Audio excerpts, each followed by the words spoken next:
मंगलम भगवान वीरो मंगलम गौतम प्रभु मंगलम स्थूलिभद्रादया जैनो धर्मोस्तु मंगलम। श्री जय विवराय सूत्र का शब्द हमने गाथा ग्रहण की थी, फिर बाद में शब्दार्थ और उसका विशेषार्थ हम देख रहे थे। तो हम इसमें शास्त्रकार भगवंतों ने क्या कहा है हमें कि हम इसमें मेन तो 13 प्रकार की याचनाएं हम कर रहे हैं इस सूत्र के द्वारा। परमात्मा को 13 वस्तुओं का हम मांगनी कर रहे हैं, 13 वस्तुओं की याचना कर रहे हैं।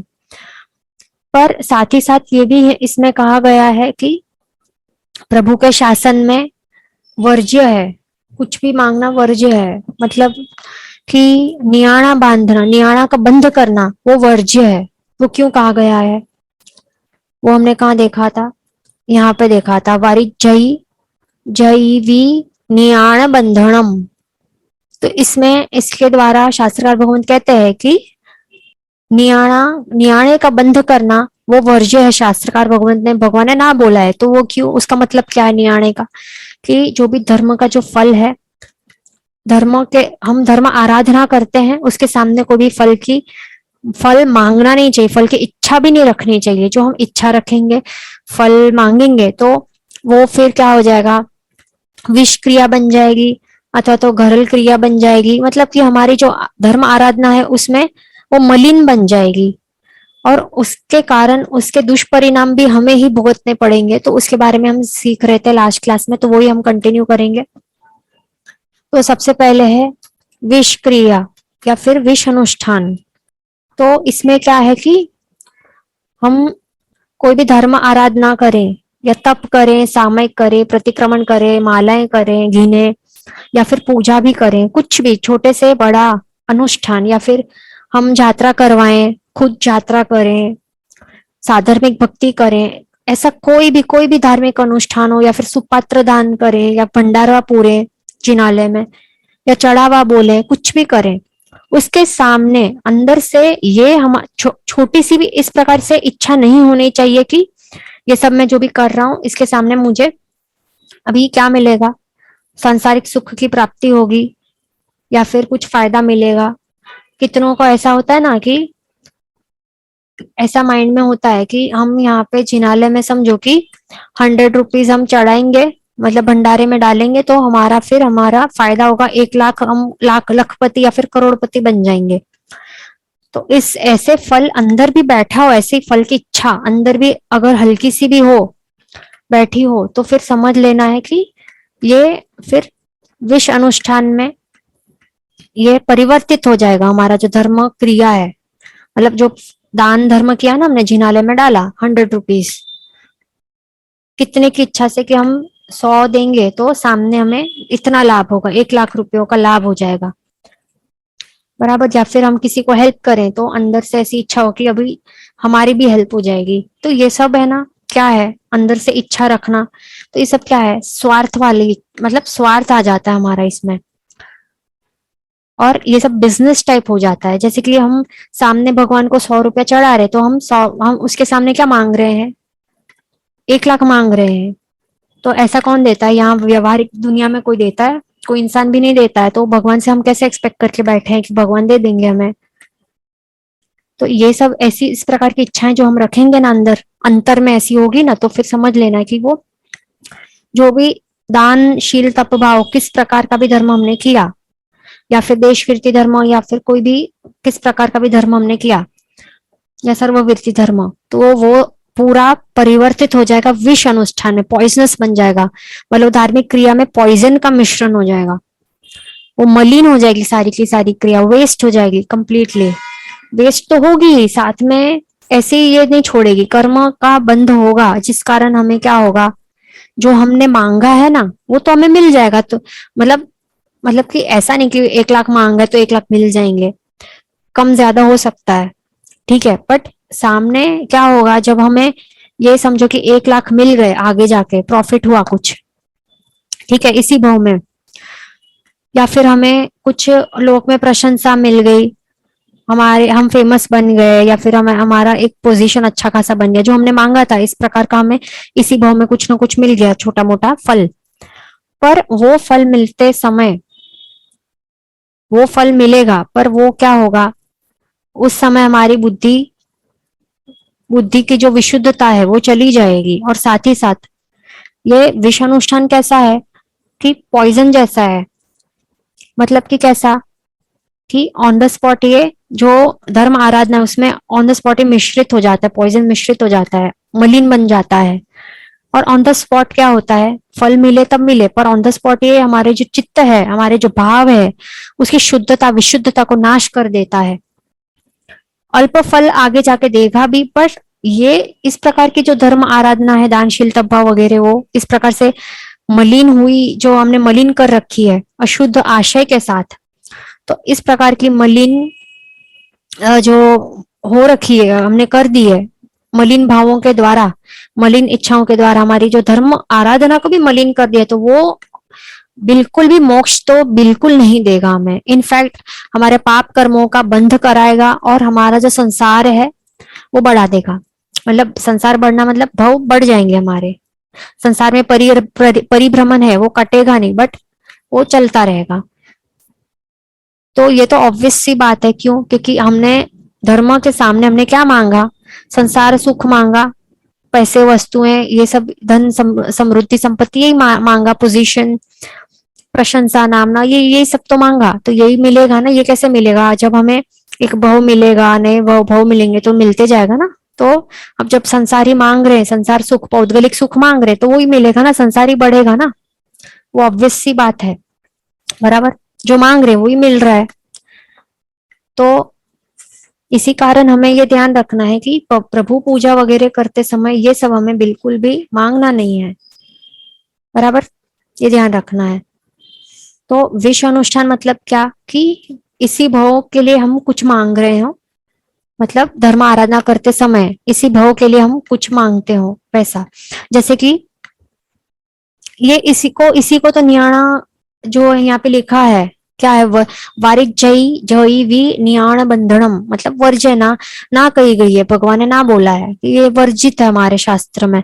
तो यही हम जो करेंगे तो हमारे हमारे लिए उल्टा ही, मतलब उल्टा फल देगा, बराबर दुष्परिणाम मिलेगा। और जितना मांग रहे हैं 1 लाख, तो 1 लाख भी नहीं, उसका कुछ अल्प छोटा मोटा फल मिल जाएगा, ये ध्यान रखना है। तो हमारे शास्त्र में भी कई सारे इस प्रकार के तप होते हैं, जैसे कि अक्षय निधि तप है, या फिर इस प्रकार के कोई ऐसे तप हैं। तो हम जो ये तप भी, इस प्रकार की इच्छा अंदर बैठी होगी कि चलो, कि ये जो जितने साल का तप है वो कंप्लीट कर लेंगे, फिर बाद में हमारे हम हमारा घर जो है धन संपत्ति समृद्धि से परिपूर्ण हो जाएगा, भर जाएगा। तो इस प्रकार की इच्छा रख के ये तप भी करेंगे, तो समझ लेना है कि जब तप कर रहे हैं उसी समय ये विष क्रिया बन गया और हमारी चित्त की विशुद्धता वो मलिन हो गई है। तो इस कारण जो जितना 100% जो फल जो मिलने वाला था ना, उसका रियल फल जो था अक्षय निधि तप का, वो तो मिलने से रहा, वो नहीं मिलेगा, पर अल्प फल मिल जाएगा। और साथ ही साथ क्या होगा, साथ ही साथ हमारा कर्म पाप कर्म का बंद होगा और हमारे भव बढ़ जाएंगे, बराबर, संसार में परिभ्रमण बढ़ जाएगा, ये ध्यान रखना है। तो इस प्रकार की हमें अभिलाषाएं अंदर नहीं रखनी है, ये ध्यान रखना है, बराबर। कई सारे क्या करते हैं, खाली 10 रुपए के फूल लेते हैं या फिर भंडार में 1 रुपया ही डालते हैं, प्रभु की पूजा करते हैं और बड़ी बड़ी चीजें मांगते हैं प्रभु से। तो प्रभु ये सब देने बैठे हैं, आप प्रभु को 1 रुपया देते हो और सामने 1 करोड़ मांगते हो। हमें ये सब करने में शर्म की अनुभूति होनी चाहिए, बराबर, ये सब हमें नहीं करना है।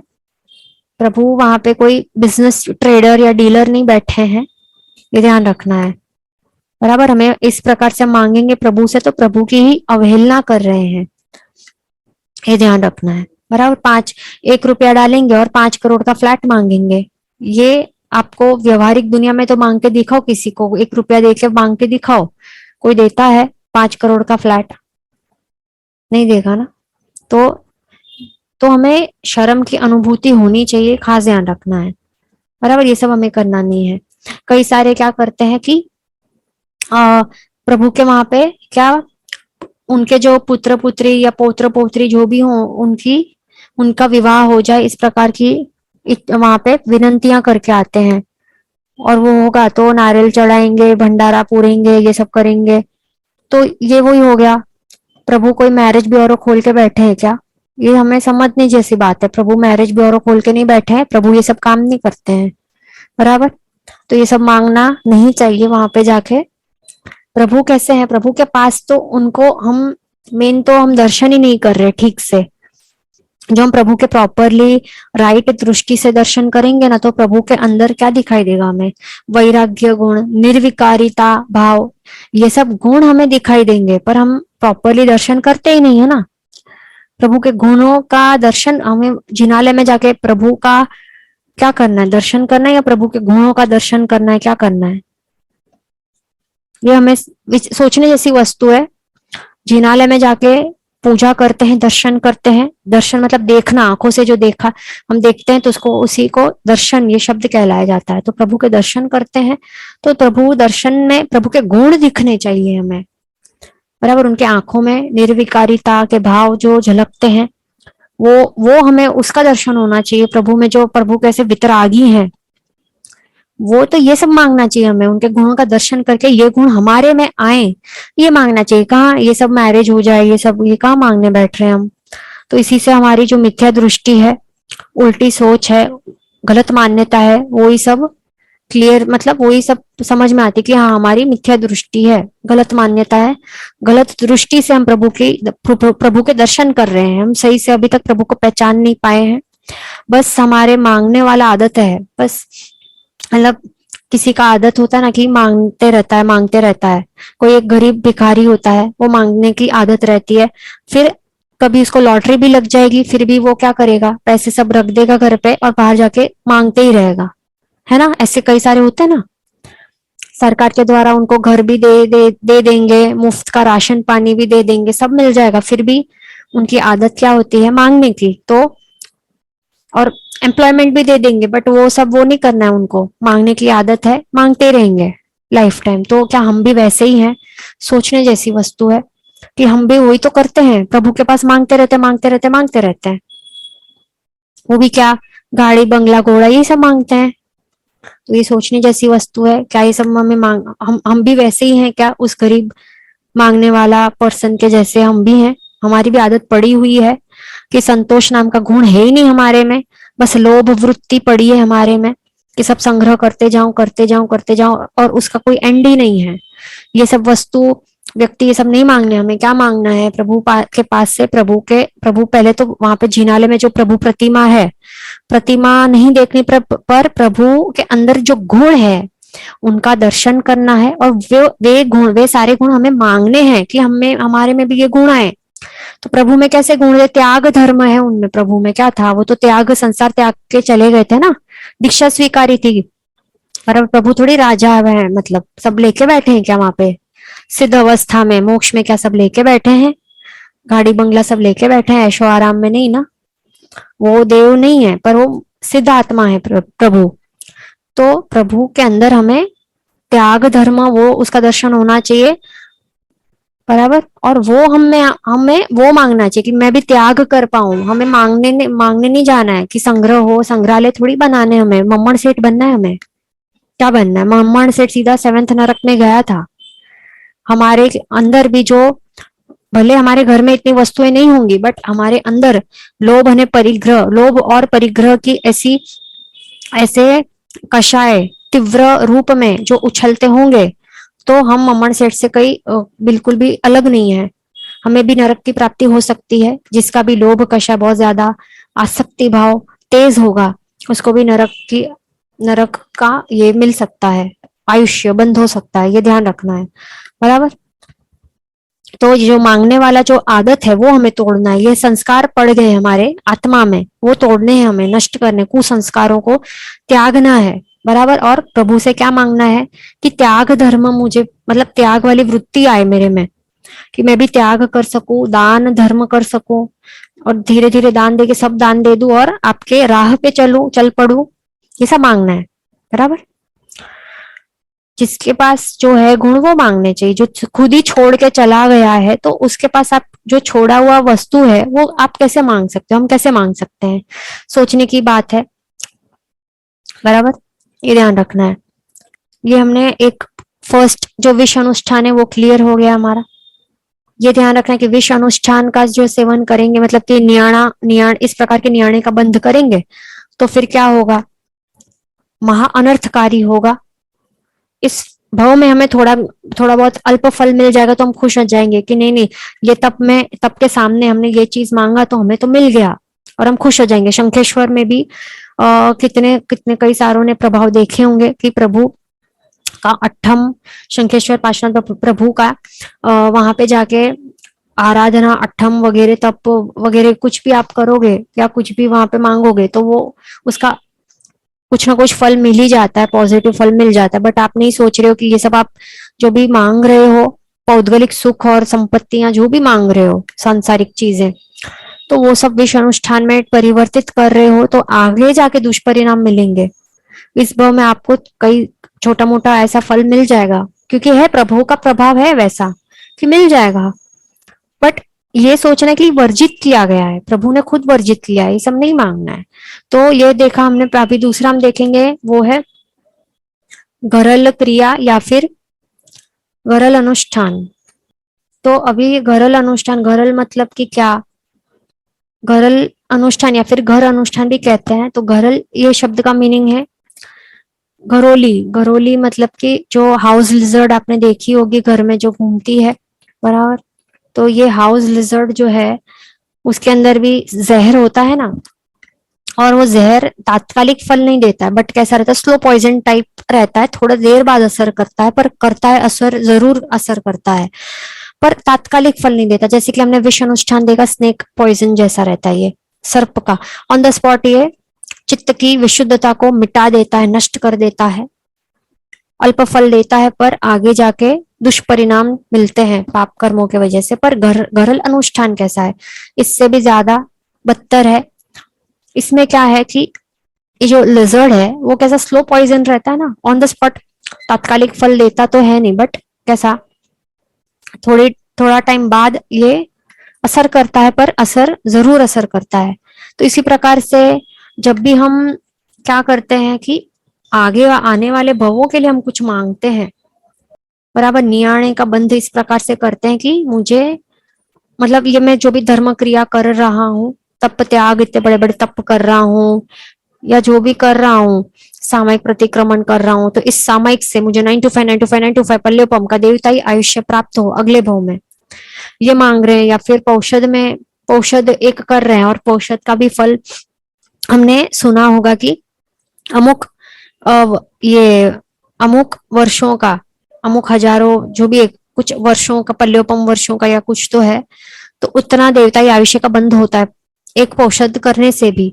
जैसे कि सामयिक से ऐसा मिलता है तो उससे कई ज्यादा इसमें मिलता है पौषद में। तो उस प्रकार की भावना से हमने पौषद किया।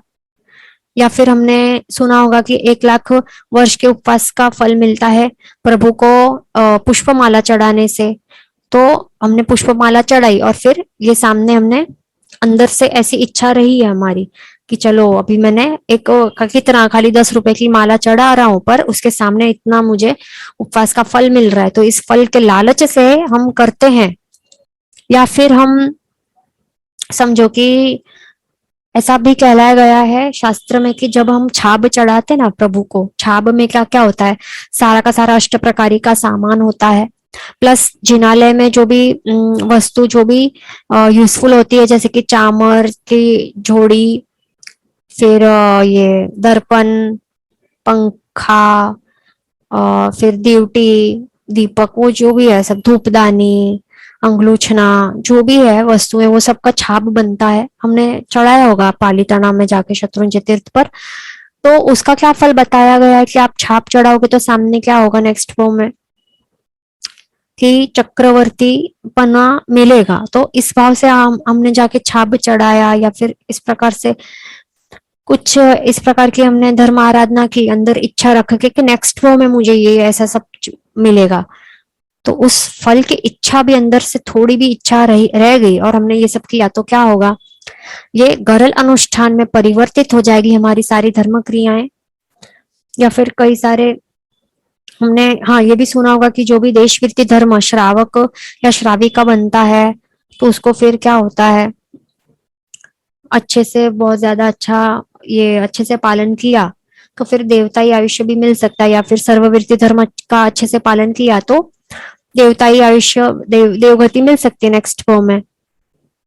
ये सब हमने सुना होगा। तो ये सब की फल की इच्छा रख के हमने ये सब देशवीति सर्ववीति धर्म का पालन किया तो फिर क्या होगा, ये सब चीजें फिर ये सब निषेध किया गया है शास्त्र में क्लियरली। ये सब इसको कहते हैं नियाणय का बंध करना।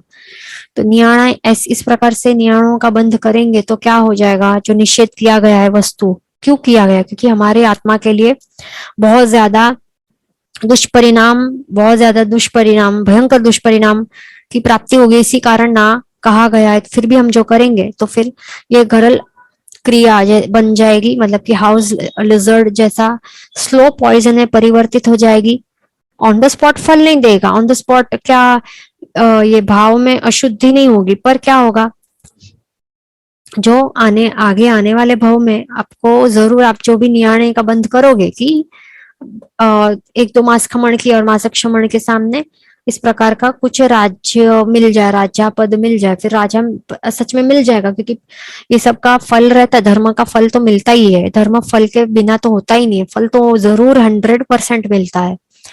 पर आपको ये फल तो मिल जाएगा, अगले आने वाले भाव में आपको राज्य पद तो मिल जाएगा, या फिर जो भी आपने मांगा कि देवगति मिल जाए, ये मिल जाए, वो मिल जाए, स्वर्ग सुख मिल जाए, या अच्छा रूप मिल जाए, बल मिल जाए, ज्ञान मिल जाए, तप या फिर जो भी आपने मांगा वो मिल जाएगा नेक्स्ट फ्लो में। पर ये सब प्राप्त होगा, बट मतलब ये जो तुच्छ पुण्य जो हमने बांधे तो उसके कारण ये सब तो मिल ही जाएगा। बट जब आप ये सब इसका भोगवटा करोगे, बराबर राज्य पद पे बैठोगे या देवगति में आप मतलब एज अ देव आपका वो लाइफ स्टार्ट होगा, या फिर चक्रवर्ती आप बन गए, फिर क्या होगा, आपकी जो बुद्धि है वो बुद्धि जो है उसकी जो चित्त जो है उसकी जो शुद्धि है वो फिर बहुत ज्यादा मलिन हो जाएगी, बराबर। क्योंकि क्यों वो इस पहले जो जिस भाव में हमने धर्म आराधना की उस भाव में नहीं, बट नेक्स्ट भाव में ये सब होगा, क्योंकि ये स्लो पॉइजन वाला है, ये घरल अनुष्ठान कैसा स्लो पॉइजन जैसा है, ऑन द स्पॉट असर नहीं करेगा, बट नेक्स्ट भाव में ये सब हमें मिलेगा, ये सब फल, पोजीशन, पैसा, पोजीशन सब मिल जाएगा। बट वो सब को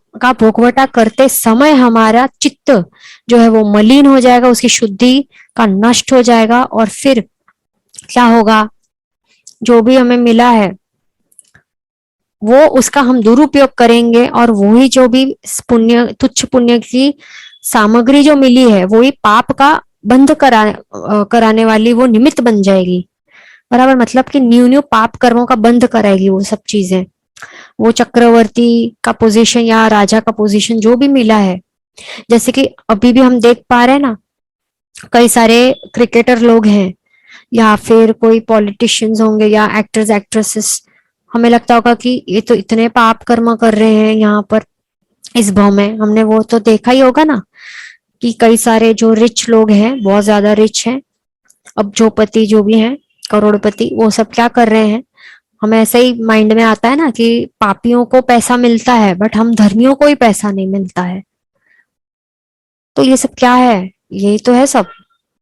उन्होंने कुछ इस प्रकार के तुच्छ पाप कर्मों तुच्छ पुण्य बांधे होंगे कि जिस कारण उनको आज के टाइम में इतना पॉपुलैरिटी मिला है, इतने बंगले गाड़ियां मिले हैं, इतने एक्सपेंसिव चीजें पहनते हैं, पर ये सब जो सामग्रियां मिली हैं उसका वो सदुपयोग कर रहे हैं या दुरुपयोग कर रहे हैं, ये सोचने वाली बात है। वो सब दुरुपयोग क्यों कर रहे हैं, क्योंकि उनकी ये सब मिला है सब वस्तुएं, और ये सब वस्तुएं उनकी वो सब का भोगवटा करते समय उनकी चित्त की शुद्धि का नाश होता है, और ये सब नए पाप कर्मों का बंध कराता है। मतलब जो पैसा, पावर, पोजीशन, सत्ता जो मिला है उस सब का ये लोग दुरुपयोग करते हैं और नए नए पाप कर्मों का बंध करते हैं, वो ये हो रहा है ना।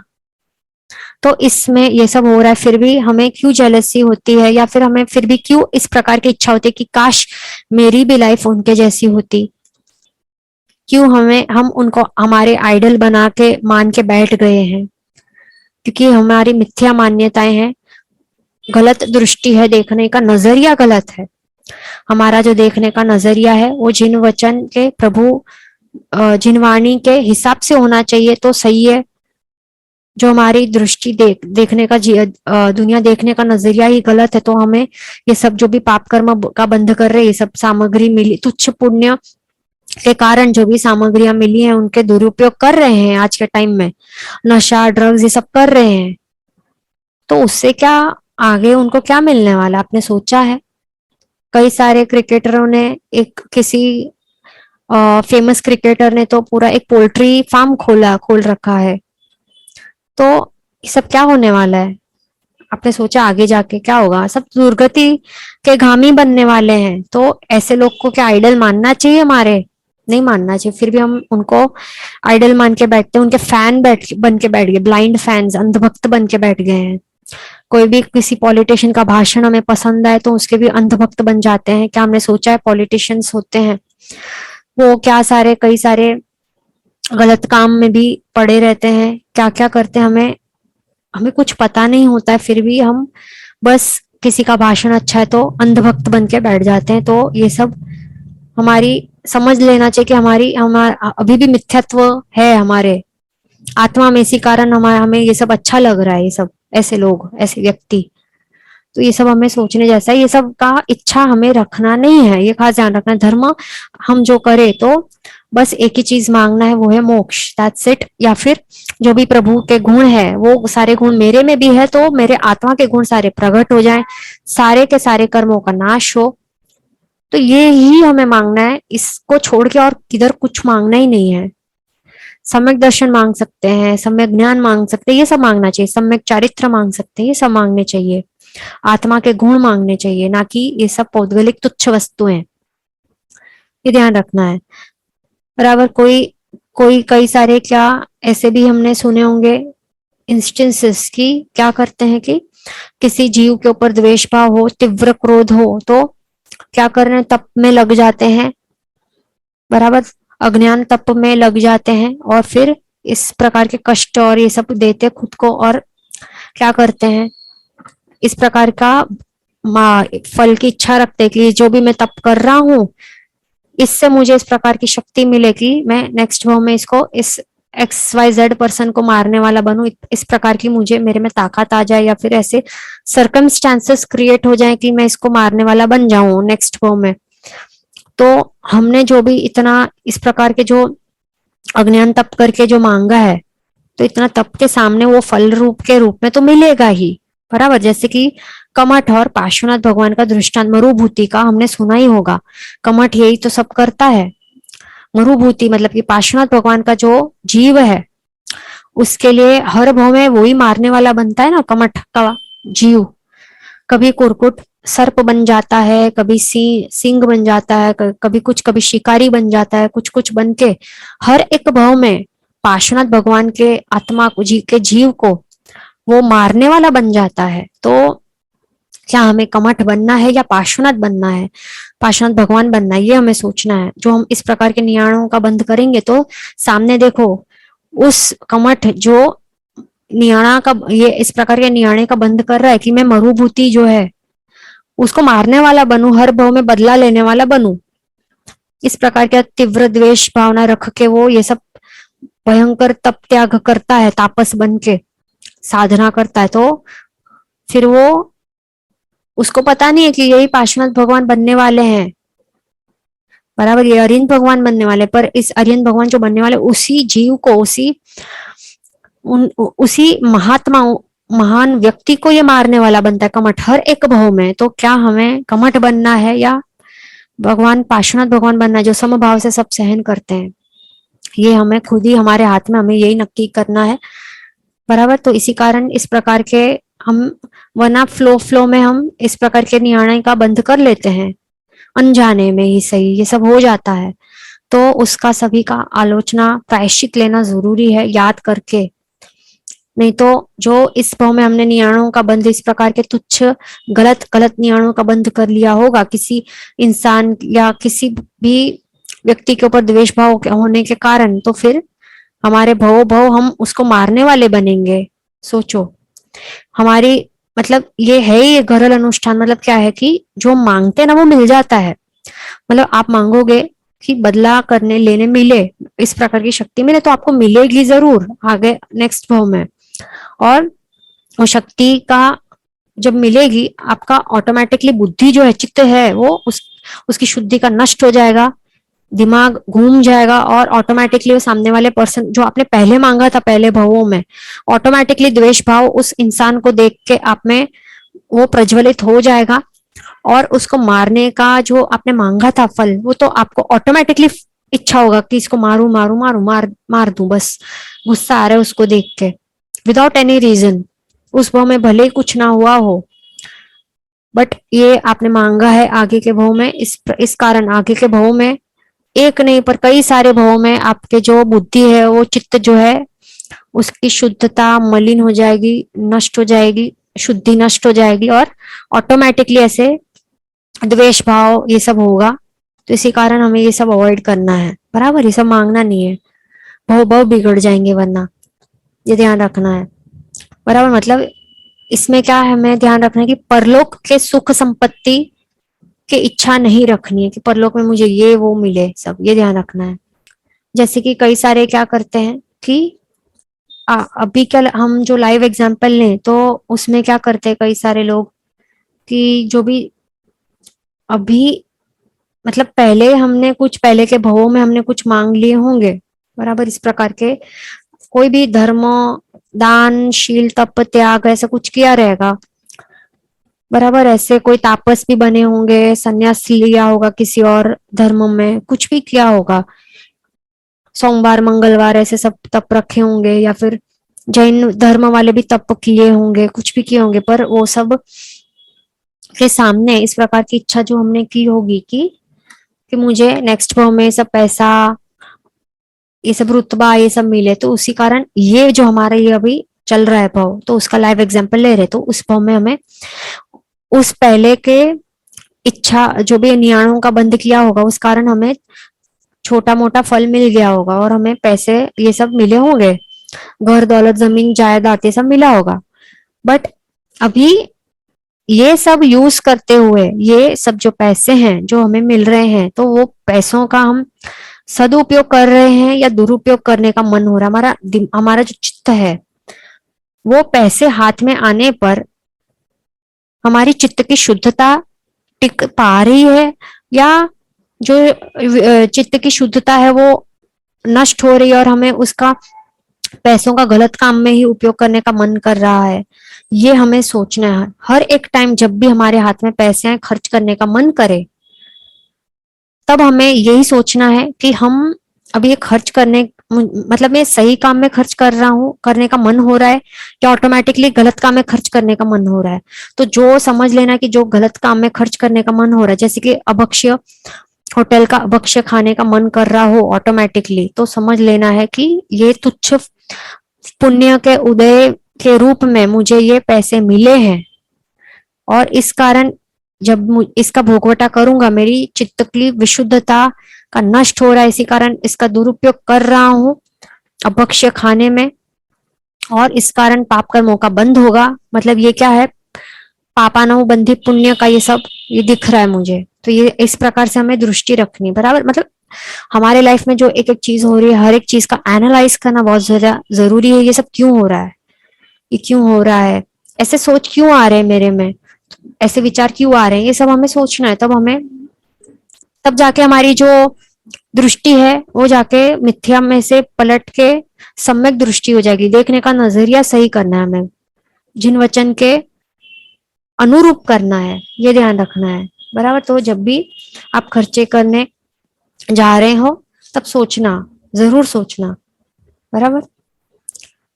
ओके, तो इतना हमने समझ लिया कि ये भी वर्ज्य है, शास्त्रकार, मतलब यहाँ पे शास्त्रकार भगवान ने सीधा नाम कहा है, इस प्रकार के नियाणों का बंधन नहीं करना है। अभी तीसरा है, वो है अनुष्ठान। अनुष्ठान, तो ये क्या है, मतलब इसमें क्या है कि जो जिसके पास मन नहीं होता है ना, इस प्रकार के समूर्छिम जीव होते हैं, कई सारे असंगनी जीव होते हैं, जिनके पास मन नहीं होता है। तो जो असंगनी जीव होते हैं, जैसे कि एग्जाम्पल ले सकते हैं कि चींटी है, तो वो समूर्छिम है, उसके पास मन नहीं है, वो सिर्फ मतलब मन नहीं है, मतलब ये समझना है कि बिल्कुल मन है ही नहीं, ऐसा नहीं है, अल्प विकसित मन है, अंडर डेवलप्ड मन है। इस कारण वो ज्यादा हमारे जैसे सोच नहीं पाता चींटी, मतलब आगे पीछे का वो नहीं सोच सकते कि फ्यूचर में उस ये जो भी क्रिया भी अभी समझो कि चींटी यहाँ पे आ रही है, कुछ गरम गरम वहां पे खाने का पड़ा है वेसल में, तो उसका स्मेल, उसका घ्राणेंद्रिय बहुत ज्यादा स्ट्रांग होता है ना, सेंस ऑफ स्मेल बहुत ज्यादा स्ट्रांग होता है, उस कारण उसको स्मेल आ जाता है दूर से कि यहाँ पे कुछ खाने का, आहार का, और इसको मिल जाएगा। तो इस कारण उसकी जो भूख की वेदना है, या फिर उसका जो परिग्रह का जो ये है ना संज्ञा, उसको संतुष्ट करने के लिए वो क्या करेगी, चींटी वहां जाएगी जाएगी जाएगी, वो जहां से स्मेल आ रही है आहार की, वहां पे जाके, पर वो नहीं सोचेगी कि उसको थोड़ी गर्माहट की अनुभूति होगी, वो नहीं सोचेगी कि गरम गरम गरम है, तो आगे का फ्यूचर का नहीं सोचेगी कि मैं ऐसा गरम जो है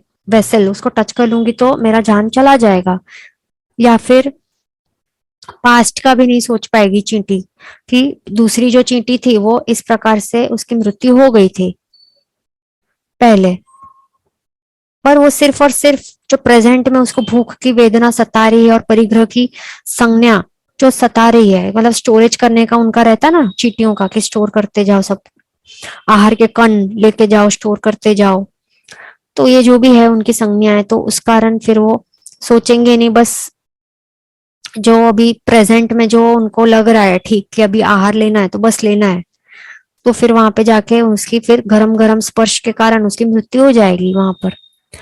तो इस प्रकार के जो समूर्छिम जीव होते हैं, असंगनी जीव होते हैं, जो सोच नहीं पाते, आगे पीछे का नहीं सोचते, पर बस ऐसे करते रहते, कार्य करते रहते without thinking profits, pros and cons, without thinking about the pros and the cons and past and the future, without thinking all of that, ऐसे ही करते जाते बस क्रियाएं कि बस करना है करना है। तो इस प्रकार का ये होता है अनुष्ठान, मतलब कैसे, कुछ भाव ही नहीं, कोई भाव नहीं, और कोई फ्यूचर का कोई लक्ष्य नहीं, बराबर, कोई ऐसा गोल नहीं कि हाँ चलो ये करने से, ये क्रिया करने से मुझे ये फल चाहिए, या फिर ये जो मैं, कई सारे होते हैं ना कि हम बचपन से हमें सिखाया गया होता है क्या कि पूजा करनी चाहिए, ये पेरेंट्स ने सिखाया है, या फिर गुरु भगवंतों ने सिखाया है, क्या सिखाया है कि ये सब करना चाहिए, करने जैसा करो, सामयिक करो, पूजा करो रोज, तो हम जाते बस, बचपन से करते आ रहे, इसके लिए करते आ रहे, बस सब कर रहे हैं, सिखाया गया है कि करने जैसा कि करो, तो वो बस करते जाते हैं, पर इसमें हमें कोई भाव आता नहीं है, बस ऐसे ही, जैसे कि ये असंगनी होता है ना मन, अल्प विकसित मन वाली चींटी, बस करना है, बस वो लाइन में एक लाइन लगा के बस वो कण है वो लेके जाना है, सब करना है, बस ये मेरा ड्यूटी है, करते जाओ बस, बट उसका कुछ कुछ क्या आगे, पूजा करना क्यों है हमें, ये सोचे बिना, उसका कोई लक्ष्य ही नहीं है, ना फल की इच्छा रखी ना मांगा, तो इस प्रकार की जो क्रिया होती है वो अनुष्ठान बन जाती है, वो भी यूजलेस है। या फिर कई सारे क्या करते हैं कि लोक संज्ञा, एक तो हमने जो देखा कि ओघ संज्ञा होता है, दूसरा होता है लोक संज्ञा के कारण करते हैं, जैसे कि अभी देखा देखी से करते हैं कि अभी चलो अभी समाज में है हम, ठीक है, सामने ही जिनालय है या फिर इधर ही आसपास जिनालय है, तो बस हमें करना है, नहीं तो सब क्या कहेंगे, देखने वाले क्या कहेंगे, क्या सोचेंगे कि चलो ये जैन है फिर भी नहीं कर रहे हैं, ट्रस्टी बन के बैठे फिर भी नहीं कर रहे हैं, या फिर फ्रेंड सर्कल है तो ये कर रहा है ये कर रहा है, तो ये मैं नहीं करूंगा तो कैसा लगेगा, सब क्या कहेंगे, बस ये देखा देखी करके, या फिर वो कर रहा है तो मैं क्यों ना करूं, मैं भी करूंगा, मतलब कुछ विवेक ही नहीं है, सोच विचार कुछ नहीं, कि पता ही नहीं क्यों करना है, बस सब कर रहे हैं तो करना है, या सिखाया गया है इसके लिए कर रहे हैं, आगे का कुछ मतलब क्यों करना है, कोई मोक्ष का लक्ष्य नहीं, कोई भाव नहीं, क्रिया क्या करे वो भी उसका मीनिंग भी नहीं पता है, बस करते जा रहे हैं, और जब कर रहे हैं तब उपयोग भी नहीं है हमारा। तो इस प्रकार का जो ये सब धार्मिक क्रिया हो या कोई भी प्रकार का दानशील तपभाव या फिर देशवीरती सर्ववीरती कोई भी प्रकार का कुछ भी हो, तो वो समझे बिना, उपयोग के बिना, या फिर मोक्ष के लक्ष्य के बिना, या फिर भाव के बिना, ये चार वस्तुओं के बिना जो हम करते हैं, तो वो सब कैसा क्या कहलाया जाता है? अज्ञान तप क्रिया कहलाया जाता है। बराबर, ये सिर्फ काय क्लेश कर रहे हैं बस, और कुछ नहीं कर रहे, अज्ञान तप है बस ये सब। काय क्लेश बस कर रहे असंज्ञों जैसे समूर्छिम के जैसे करते जा रहे हैं। तो ये सबसे, ये सब क्या है? अकाम निर्जरा में आ सकता है, क्या आ सकता है सब? हम भी क्या कर रहे हैं? असंज्ञों जैसे अकाम निर्जरा कर रहे हैं, पर ये सब करके क्या मिलना है? अकाम निर्जरा से क्या मोक्ष की प्राप्ति हो पाती है? नहीं हो पाती बिल्कुल भी। बराबर, ये सब क्या है? निष्फल क्रिया है। अनुष्ठान क्या है? निष्फल क्रिया है, कोई फल ही मांगा ही नहीं जब हमने फल, तो फल मिलेगा भी नहीं। बराबर, इसमें विष अनुष्ठान में तो मांग रहे हैं इस भाव के लिए, गरल अनुष्ठान में नेक्स्ट भाव के लिए मांग रहे हैं तो मिल रहा है। इसमें सामान्य अल्प सामान्य फल मिलेगा, गरल अनुष्ठान में मिलेगा, जो मांग रहे हैं वो भी मिलेगा नेक्स्ट भाव में, पर इसमें आशय गलत है हमारा। बराबर, इच्छा जो है, आशय, क्रिया करने के पीछे का आशय, जो फल मांग रहे हैं वो फल गलत है इसमें भी। और इसमें तो हम फल ही नहीं मांग रहे हैं, तो फल मांगा ही नहीं तो क्या मिलेगा? कुछ भी नहीं। फल नहीं मांगा तो नहीं मिला फल, तो इस क्रिया को सफल कहलाया जाएगा? नहीं कहलाया जाएगा ना। सफल, स मतलब फल सहित नहीं कहलाया जाएगा, बट क्या कहलाया जाएगा? निष्फल, विदाउट एनी फल, टोटली निष्फल, मतलब कि कोई फल ही नहीं देगा। सिर्फ जो अल्प प्रमाण में जो भी काय क्लेश किया आपने, तो एकदम अल्प प्रमाण में कर्मों की निर्जरा होगी बस, क्योंकि काम निर्जरा टाइप्स बन गया। पर ये बिल्कुल भी मोक्ष की प्राप्ति तो बिल्कुल नहीं कराएगा। बराबर, ये अकाम निर्जरा तो हम कई सारे असंगनी भवों में, मिथ्या दृष्टि भवों में हम तो करते ही आ रहे हैं। हमें ये नहीं करना, हमें क्या करना है? सकाम निर्जरा करना है। बराबर, क्यों? क्योंकि सकाम निर्जरा जो है, तो इसी में वो ताकत है जो हमें मोक्ष की प्राप्ति करवा सकता है, मोक्ष की अवस्था दिला सकता है, और कोई नहीं। सकाम निर्जरा ऐसा, इसमें इतना ताकत है कि आप एक मात्र एक शवविहार करोगे या नौकरशी भी का भी इतना छोटू सा फल, सॉरी, तप करोगे ना, वो भी सकाम निर्जरा, मतलब कि मोक्ष की इच्छा के साथ आपने छोटा सा भी कुछ धर्म आराधना किया करोगे, तो उसका बहुत ज्यादा शुभ फल की प्राप्ति होगी, पुण्यानुबंधी पुण्य की प्राप्ति होगी, जो आपको सदगति में ले जाके अंत में मोक्ष की प्राप्ति करा सकता है, और विपुल मात्रा में कर्मों की निर्जरा करवा सकता है। ऐसा होता है, ये सकाम निर्जरा में इतनी ताकत होती है कि क्रिया में मेन नहीं है। तो इसी से आप देख सकते हो ना कि क्रिया इज नॉट दैट इम्पोर्टेंट, भाव इज वेरी मच इम्पोर्टेंट, आशय इज वेरी मच इम्पोर्टेंट। आशय क्या है, क्या मांग रहे हो, कौन से फल मांग रहे हो, ये बहुत ज्यादा इम्पोर्टेंट है। क्रिया छोटी बड़ी है वो इम्पोर्टेंट नहीं है। बराबर, साथ ही साथ क्रिया भी आप यहाँ पे कर रहे हो, वो कैसे? उपयोग, विदाउट उपयोग कर रहे हो, उपयोग रहित क्रिया है, क्रिया समझन बिना है, तो वो भी वेस्ट है, वो भी उसका कुछ फायदा ही नहीं है। जैसे कि फॉर एग्जाम्पल आपको अभी समझो कि रोटी बनानी है, तो आप procedure, you are not following the procedure, right procedure follow नहीं कर रहे हो, तो क्या रोटी बनेगी?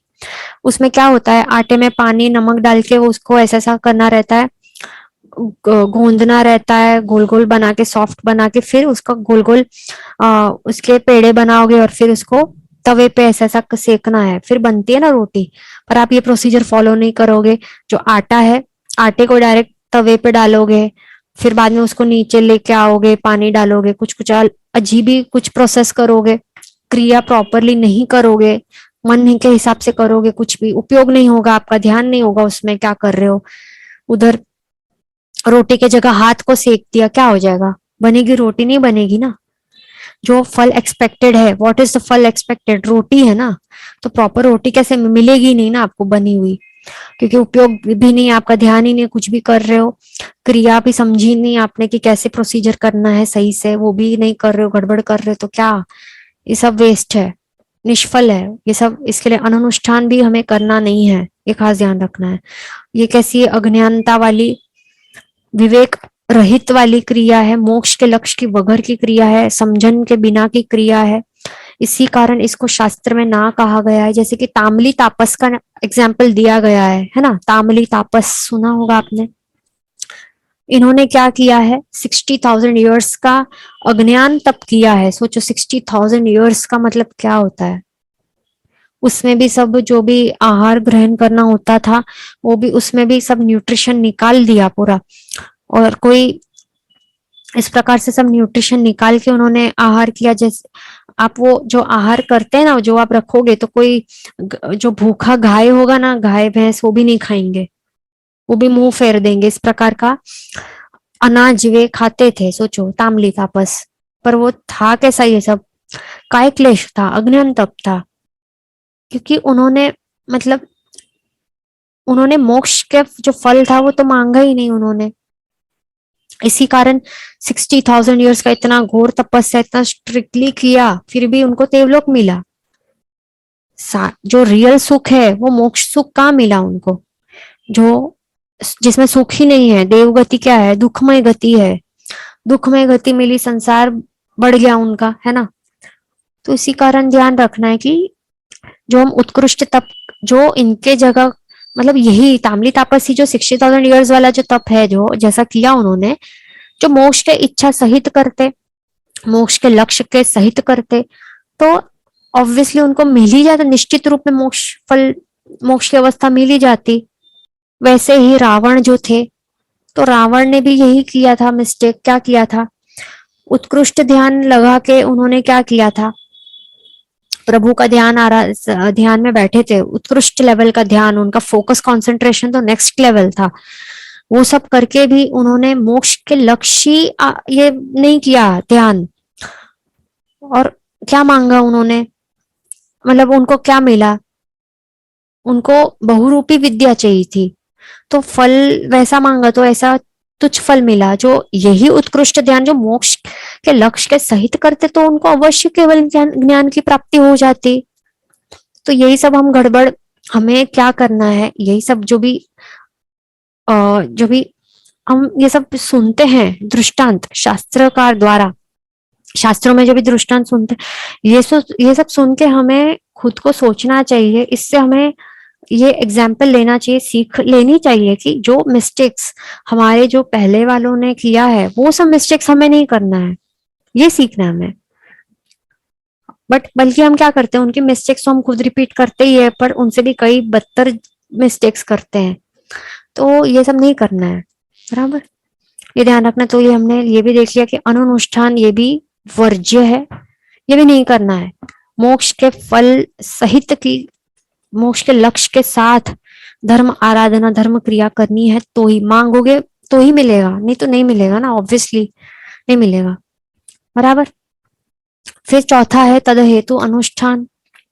जो ये तद हेतु अनुष्ठान है, तो ये क्या है, इसमें क्या है कि जीव जब कोई भी धार्मिक क्रिया अनुष्ठान करता है, उसको मतलब बहुत ज्यादा वो जो अनुष्ठान कर रहा है उसके ऊपर बहुत ज्यादा राग होता है, बहुत ज्यादा अच्छा लगता है वो। जैसे कि हम यात्रा करते हैं, तो यात्रा करना कई सारों को बहुत पसंद होता है, या सामयिक मंडल वालों को सामयिक करना बहुत ज्यादा पसंद होता है। सामयिक करने में उनको शांति की अनुभूति होती है, या फिर मालाएं गिनते हैं, तो माला गिनते समय उनको लगता है कि चलो व्हाट अ मेंटल पीस, कितना शांति की अनुभूति, मेडिटेशन किया सुबह सुबह बैठ के, तो ये सब। या फिर दान किया, हाँ दान में कई सारों को राग की अनुभूति होती है, तो दान करते हैं, चढ़ावे बोलते हैं, तो ये सब उनको पसंद आता है, ये सब करना, पूजा करना बहुत पसंद आता है। और साथ ही साथ ये सब धार्मिक क्रिया करते, पर इनकी धार्मिक क्रिया भी कैसी होती है, मोक्ष लक्ष्य होती है। मोक्ष लक्ष्य के साथ में मतलब आशय शुद्ध होता है, पर इसमें क्या गड़बड़ होता है, एक कि विधि शुद्धि नहीं होती इनमें, बराबर। विधि शुद्ध तरीके से नहीं करते, जैसे शास्त्रों में बताए गए उसके अनुरूप से नहीं करते, तो इस कारण उनको मोक्ष की फल, तात्कालिक फल नहीं मिलता है, क्योंकि विधि शुद्धि नहीं है अभी तक उनमें। पर उनका भाव शुद्धि है, आशय शुद्धि है, सब अच्छा है, परिणाम अच्छे हैं आत्मिक, इस कारण मोक्ष के तरफ तो गति है उनका। जो ये है ना गति, मतलब कि क्या, प्रोग्रेस इज टुवर्ड्स मोक्ष। उनका आत्मा है वो प्रोग्रेस कर रहा है, आगे आगे बढ़ रहा है मोक्ष की तरफ, उस अवस्था तरफ, पर थोड़ा स्लो है, प्रोसेस लंबा है। तो इसी कारण हमें ये ध्यान रखना है कि अनुष्ठान जो भी कर रहे हैं तो वो सही से करने हैं, विधि शुद्धि के साथ करने हैं, मतलब कि समझ के करने हैं, प्रॉपर उच्चारण के साथ, प्रोसीजर सब परफेक्ट करना है। कई सारे हमारे में से कई सारों का तदहेतु अनुष्ठान होता होगा, है ना, तो ये उपयोग ना होने के कारण या फिर शास्त्र का ज्ञान इतना नहीं होने के कारण हो सकता है, तो ये हमें सुधारना है। फिर तो ये जो है तदहेतु अनुष्ठान, वो मतलब सही है बट इतना परफेक्ट नहीं है। जो हमें परफेक्ट करना है तो वो है अमृत अनुष्ठान, वो हमें करना चाहिए, बराबर। तो ये जो अमृत अनुष्ठान जो है वो एक परफेक्ट क्रिया है, परफेक्ट भाव, परफेक्ट जो जैसा मांगना चाहिए वो ही फल, विधि जो है वो भी परफेक्ट, प्रोसीजर विधि, मतलब विधि की शुद्धि होती है, कैसी होती है, अमृत जैसी होती है। अमृत कैसा होता है, परफेक्ट होता है ना, बराबर। तो इस प्रकार की जो ये क्रिया है कैसी होती है, अप्रमत्त दशा वाली, मतलब प्रमाद का सेवन किए बिना टोटली अप्रमत्त दशा में करना चाहिए। तो जो हम अप्रमत्त भाव से करेंगे तो अभी तदहेतु अनुष्ठान में प्रमाद आ जाता है, बराबर। इसमें प्रमाद का अवस्था होती है आत्मा में, पर ये अमृत अनुष्ठान कैसा है, अप्रमत्त दशा में, और साथ ही साथ शुद्ध भाव के साथ जो भी विधि क्रिया है वो भी करते, वो भी उपयोग के साथ, मतलब जो क्रिया करे उसमें चित्त है उनका, पता है उनको क्या कर रहे हैं, मन यहाँ वहां भाग नहीं रहा है। इस प्रकार का उपयोग पूर्वक शुद्ध भाव के साथ, शुद्ध विधि के साथ, अत्यंत अप्रमत्त दशा में और अत्यंत मोक्ष की तीव्र इच्छा के साथ जो क्रिया की जाती है, वो भी कैसे, वैराग्य, हमारा भाव कैसे, वैराग्य से परिपूर्ण भाव के साथ जो भी क्रिया करते हैं, तो इस प्रकार की क्रिया वो अमृत क्रिया हो जाती है, बन जाती है, बराबर। जैसे भावों का मिश्रण करोगे, अमृत जैसे भाव होंगे हमारे, और विधि भी अमृत जैसी परफेक्ट होगी, तो वो अमृत का ऑटोमेटिकली मिश्रण हो जाएगा हमारे धार्मिक क्रिया में। और वो इस प्रकार से की गई क्रिया, कोई भी तप त्याग जो भी आप करो, कोई भी प्रकार की क्रिया करो, चाहे नौकरशी क्यों ना हो, एकासना हो, नौकर वाली हो, ध्यान हो, कुछ भी हो, सामायिक हो, तो इस प्रकार का क्रिया वो हमारे में इस प्रकार के भाव पैदा करता है, शुद्ध विशुद्धतर लेवल के भाव धारा में चढ़ के हमें उसी में मोक्ष की प्राप्ति करा सकता है। इतनी ताकत होती है इस अमृत अनुष्ठान में। जिन वचन के विरुद्ध बोला गया हो तो इच्छामि दुक्कडम। सर्वमंगल मांगल्यम सर्वकल्याण कारणम प्रधानम सर्वधर्माणाम जैनम जेति शासनम। प्रणाम।